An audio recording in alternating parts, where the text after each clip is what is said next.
Bismillahirrahmanirrahim. Assalamualaikum warahmatullahi wabarakatuh. Alhamdulillahirabbil alamin, wassalatu wassalamu ala asyrafil anbiya'i wal mursalin wa ala alihi wa sahbihi ajmain. Subhanaka la ilma lana illa ma 'allamtana innaka antal alimul hakim. Rabbi shrah li sadri wa yassir li amri wahlul 'uqdatam min lisani yafqahu qawli. Allahumma faqihna fid din, Allahumma faqihna fid din, Allahumma faqihna fid din wa 'allimna ta'wil. Apa kabar anak-anak semuanya? Puasanya bagaimana? Lancar ya? Lancar jaya, alhamdulillah.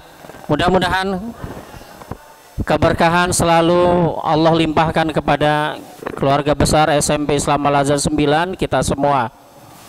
Puji syukur kita panjatkan kehadirat Allah Subhanahu wa taala yang telah mengkaruniakan kepada kita nikmat iman, Islam, sehat walafiat, taufik dan hidayah.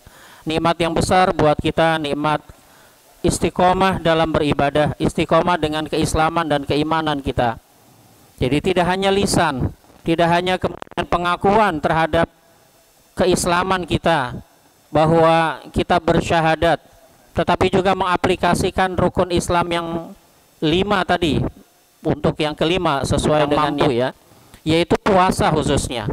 Inilah wujud implementasi keimanan kita.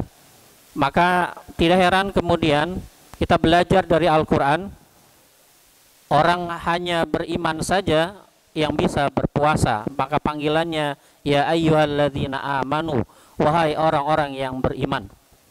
Dalam kesempatan kali ini setelah kita hamdalah, marilah kita sampaikan sholawat salam kepada Rasulullah Sallallahu Alaihi Wasallam, keluarga, sahabat serta para pengikutnya hingga akhir nanti.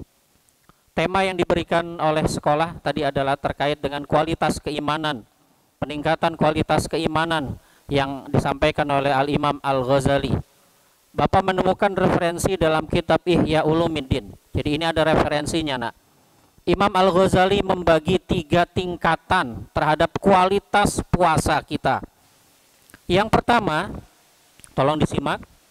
Beliau menyebutkan darajah yang pertama, derajat yang pertama adalah al-umum. Jadi kalimatnya bukan awam, bukan puasa orang awam, tapi al-umum. Puasanya secara umum. Kualitas puasa umum, beliau kemudian melanjutkan dalam kitab Ihya Ulumuddin, adalah orang-orang yang berpuasa dari yang membatalkan puasa semata secara fikih, yaitu al-muftirat, yang membatalkan makan, minum, dan juga berhubungan suami istri. Hanya itu saja, al-umum, ya. Secara umum puasa kita derajatnya, kualitasnya, beliau menyampaikan al-umum, yaitu menahan haus dan lapar dari fajar sampai matahari terbenam, menahannya dari tidak makan, tidak minum, tidak berhubungan suami istri, tidak melakukan hal yang membatalkan secara fikih dengan rincian-rinciannya. Ini yang pertama.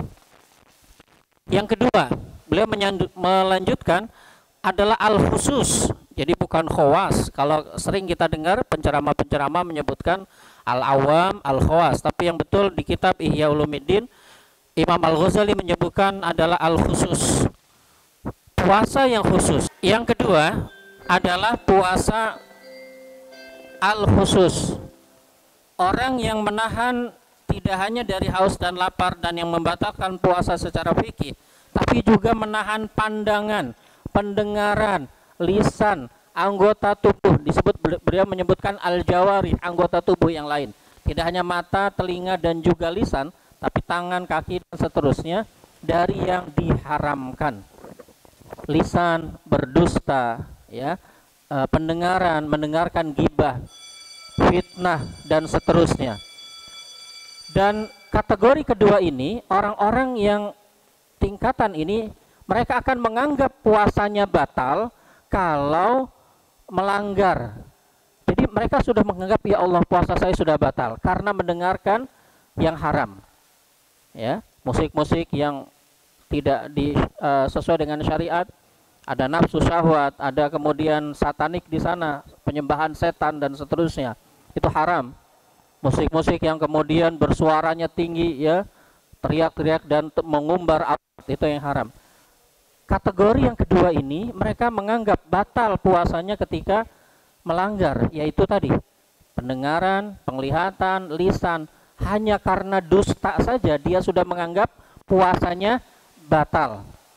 Kalau menurut kita yang kedua tadi batal nggak, nak? Kita ngomong bohong, batal nggak puasanya?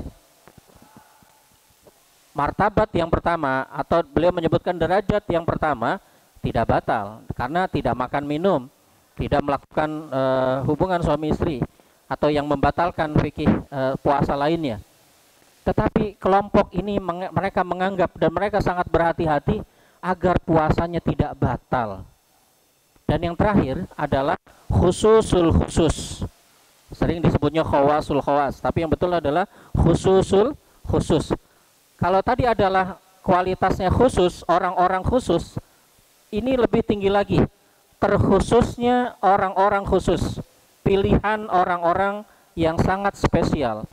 Mereka menganggap batal ketika sedetik saja hatinya lalai dari Allah Subhanahu wa taala, tidak ingat Allah. Jadi bukan hanya kemudian pendengarannya bermaksiat, mendengarkan hal-hal yang maksiat, lisannya dusta, gosip dan lain sebagainya, tetapi ketika hatinya lalai, tidak mengingat Allah, mereka mengatakan ini batal puasa saya. Jadi ketika dia mengingat yang lain, tidak fokus kepada Allah selama 12 jam kurang lebih. Kan kita puasa berapa jam kurang lebih? Ya kurang lebihnya ya, kalau kita buat saja. Panjang puasanya, bahkan ada yang sampai 20 jam puasanya. Di mana? Di negara Iceland ya, apa namanya? Islandia ya. Ya betul, Bapak ada datanya. Islandia ada yang 19 jam, ada yang 20, yang paling panjang ada 21 ya, 21 jam puasanya. Jadi ketika hati ini tidak ingat kepada Allah sedetik saja, ya, khawatirul qalbi, hati kemudian lalai dari Allah, mereka menganggap puasanya batal. Maka kata Imam Al-Ghazali, marilah kita meningkatkan kualitas puasa kita dari yang umum, kemudian naiklah menjadi yang khusus. Jadi kalian sudah SMP, Bapak Ibu guru, kita sudah paham, mari kita tingkatkan tidak hanya seperti anak-anak TK puasa, anak-anak SD puasa, tetapi kita naik ke yang khusus, yang menahan tidak hanya haus lapar, tetapi juga dari yang diharamkan. Bahkan ulama-ulama tertentu, wallah alam, sampai kemudian bisa khususul khusus. Ini ada derajat yang tertinggi. Mari kita tingkatkan kualitas puasa kita menjadi minimal kita al khusus. Demikian yang bisa Bapak sampaikan, mudah-mudahan ada manfaatnya dan kita bisa meningkatkan kualitas puasa kita dibanding puasa hari-hari yang kemarin. Baru hari kelima ini, mari kita jaga puasa kita agar peningkatan kualitas pahala kita juga semakin baik. Billahi taufiq wal hidayah. Wassalamualaikum warahmatullahi wabarakatuh.